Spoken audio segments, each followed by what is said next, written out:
Hello friends, कैसे हैं आप सभी। उम्मीद है आप सब बेहतर होंगे और सीटेट की तैयारी भी बेहतर तरीके से कर रहे होंगे।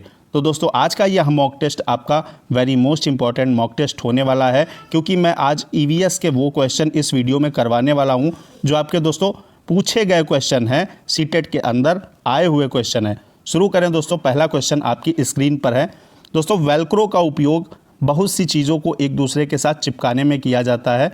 निम्नलिखित में से किसने प्रकृति से, नेचर से प्रेरणा लेकर वेलक्रो बनाया? तो इन चार ऑप्शन में से आपको सही एक ऑप्शन सिलेक्ट करना है। तो दोस्तों, वेलक्रो पहले जान लेते हैं क्या होता है। बहुत लोगों को नहीं पता होगा, भाई बहनों को। तो वेलक्रो दोस्तों क्या होता है, आपने देखा होगा एक पौधा होता है, शायद गांव से जुड़े लोग जो है गांव देहात से वो जानते होंगे। एक पौधा होता है, उसमें दोस्तों कुछ ऐसा होता है, एक फल आता है, उसमें कांटे होते हैं। फल क्या छोटा सा उसका होता है पार्ट, उसमें कांटे होते हैं। अगर वो किसी पे मार दिया जाए तो क्या करता है, दूसरे व्यक्ति पे चिपक जाता है। तो ऐसे जानवरों में चिपक जाता है, या कि कोई व्यक्ति जा रहा उसके मारा तो शर्ट पे चिपक गया। तो ये होता है आपका वो चीज़ जो मैं आपको बता रहा हूँ। अब इससे प्रेरणा लेकर के एक व्यक्ति थे आपके जॉर्ज मेस्ट्रल, इन्होंने वेलक्रो को बनाया। वेलक्रो का इस्तेमाल आजकल हम लोग दोस्तों पर्स में करते हैं, शूज़ में आपके, और कई सारी चीज़ों में करते हैं, जो आपने देखा होगा कि एक दूसरे से चिपका देते हैं।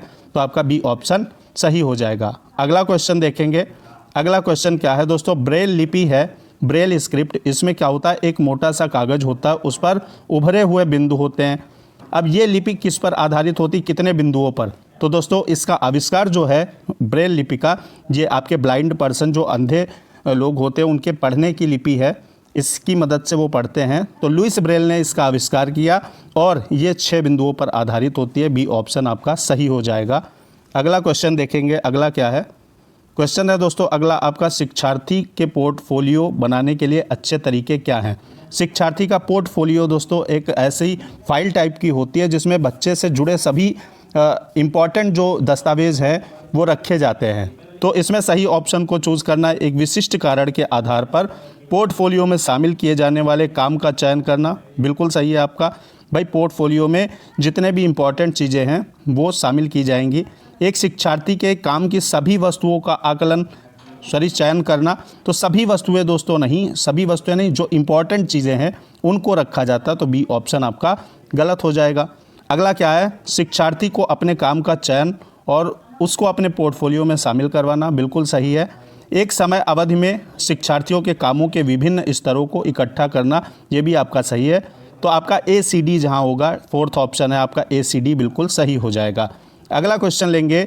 अगला क्वेश्चन क्या है दोस्तों, क्वेश्चन कह रहा है, अपने खेतों से अधिक उपज प्राप्त करने के लिए कोई किसान उर्वरकों और कीटनाशकों का, यानी पेस्टिसाइड और आपका फर्टिलाइज़र का यूज ज़्यादा कर रहा है और बार बार धान की फसल उगा रहा है, उसका यह व्यवहार जो है, बिहेवियर जो है, खेतों की मिट्टी को, सॉइल को क्या करेगा? केवल धान की फसलों के लिए उपयोगी बनाएगा?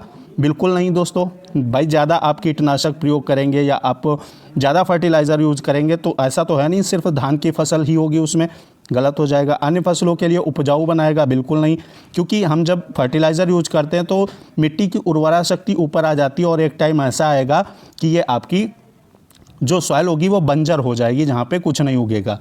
तो जुताई बुआई के लिए उपयुक्त तो बिल्कुल नहीं बनाएगा। अंततः किसी फसल को उगने के लिए अनुपयुक्त बनाएगा, उपयुक्त नहीं अनुपयुक्त बनाएगा। ठीक है, ऐसा टाइम आएगा कि वहाँ पे कोई भी चीज़ नहीं होगी। तो डी ऑप्शन क्या है, ज़्यादा फर्टिलाइज़र और पेस्टिसाइड यूज़ करने से सॉइल कमज़ोर हो जाएगी।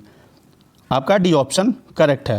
दोस्तों, चैनल को सब्सक्राइब करके बेल आइकन ज़रूर प्रेस कर दीजिएगा, क्योंकि सीटेट तक मैं आपके एग्ज़ाम तक बेहतरीन टॉपिक आपको देने वाला हूँ, आपको मॉक टेस्ट करवाने वाला हूँ। एक से एक क्वेश्चन जो आपके एग्ज़ाम के लिए 130+ के लिए ज़रूरी हैं वो सारे करवाने वाला हूँ। तो इसी के नज़रिए से वीडियो को लाइक करना है। फिलहाल अगला क्वेश्चन क्या है, हमारी पृथ्वी ग्लोब की भांति गोल है। पृथ्वी हमारी जो है वो गोल है। ठीक है, वास्तव में पृथ्वी पर ऊपर या नीचे कुछ नहीं होता है। ऐसा नहीं हम यहाँ है और अगला आदमी यहाँ है, इस तरीके से नहीं होता। सब एक दूसरे के रिलेटिव यानी सापेक्ष होते हैं। भारत के लोग वास्तव में पृथ्वी के पृष्ठ पर नीचे दिए गए देश के लोगों के सापेक्ष उल्टे खड़े हैं। यानी हम लोग जो है किस देश के सापेक्ष उल्टे खड़े हैं? आपका अल्जीरिया, अर्जेंटीना, ऑस्ट्रेलिया या आपका ऑस्ट्रिया। तो इसमें जो राइट ऑप्शन हो जाएगा दोस्तों वो आपका अर्जेंटीना हो जाएगा। बी ऑप्शन करेक्ट हो जाएगा। अगला बढ़ेंगे। अगला क्या है, अगला क्वेश्चन कह रहा है नीचे दिए गए फलों और सब्जियों में उन्हें चुनिए जिनके भीतर बीज होते हैं। अब देखिए बीज, आलू में आपने देखा, पोटैटो में बीज देखा है, नहीं देखा है। आपने प्याज में बीज देखा, ओनियन में नहीं देखा।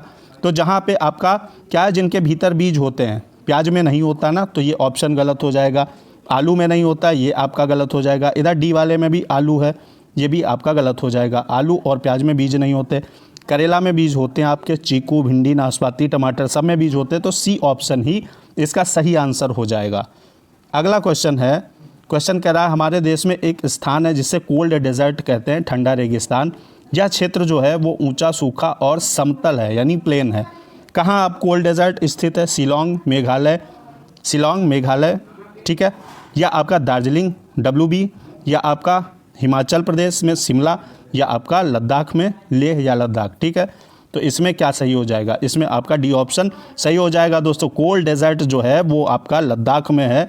मेघालय में एक आपका घटपर्णी पौधा पाया जाता है जो इंसेक्टिवर्स प्लांट की श्रेणी में आता है दोस्तों, कीड़े मकोड़ों का आपका शिकार करता है, ठीक है। ये इस पर भी आपका क्वेश्चन आता है। तो डी ऑप्शन इस क्वेश्चन का सही आंसर है। अगला बढ़ेंगे।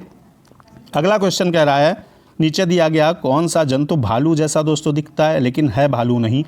एक्चुअल में भालू नहीं है, बस उसके जैसा दिखता है।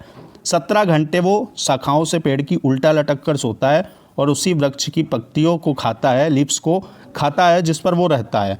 इस जंतु की जो आयु है, एवरेज एज है, वो 40 ईयर है। अब अपने पूरे जीवन में यह मुश्किल से 8 वृक्षों पर ही घूमता फिरता है, बस, इससे ज़्यादा नहीं। इतना आलसी जानवर है वो। आपका क्या है? चिंपैंजी, लंगूर, पैंडा या आपका स्लॉथ। तो वो आलसी जानवर दोस्तों जो है वो आपका स्लॉथ हो जाएगा। इसके बारे में आपका NCERT से दिया है, एक मैं वीडियो दे दूंगा, उसमें सारे जानवर आपका सारा कुछ करवा दूंगा एग्ज़ाम तक आपके। डी ऑप्शन करेक्ट हो जाएगा। अगला क्या है? अगला क्वेश्चन है निम्नलिखित में से कौन सा समूह EVS पाठ्यक्रम में जो 6 थीम है आपका, उसमें से 4 को सही ढंग से इसमें किस ऑप्शन में प्रस्तुत करता है? तो 6 थीम है आपकी। फैमिली एंड फ्रेंड्स है, वाटर, शेल्टर है आपका, इस तरीके से है ना, फूड है, things we may can do, इस तरीके से आपकी 6 थीम्स हैं। तो देखिए, पौधे, जानवर, परिवार और मित्र, पदार्थ नाम की कोई थीम नहीं है। परिवार और दोस्त बिल्कुल, भोजन, पानी और यात्रा, यही वाला आपका ऑप्शन सही हो जाएगा। फैमिली एंड फ्रेंड्स है आपका, फूड है, वाटर, आपका ट्रैवल, शेल्टर भी है लेकिन इसमें ट्रैवल है, ठीक है, ट्रैवल भी थीम है। तो बी ऑप्शन करेक्ट है। इसमें पदार्थ आ गया, ये भी आपका नहीं है। इसमें भी पदार्थ है, ये इस नाम की कोई थीम नहीं है EVS के अंदर। बी ऑप्शन करेक्ट हो जाएगा। अगला क्वेश्चन दोस्तों क्या है? कौन सा इसमें से यूनियन टेरिटरी है, संघ शासित प्रदेश है? अरुणाचल, मणिपुर, मेघालय या जम्मू कश्मीर? तो इसमें दोस्तों यूनियन टेरिटरी क्या हो जाएंगी आपकी? जम्मू कश्मीर हो जाएगा। डी ऑप्शन सही हो जाएगा। तो दोस्तों आज के वीडियो में मैंने आपको बेहतरीन क्वेश्चन करवाए हैं CTET के लिए। अगले वीडियो के लिए चैनल को सब्सक्राइब कर लीजिएगा। जल्द मिलते हैं नए क्वेश्चन के साथ। जय हिंद, वंदे मातरम।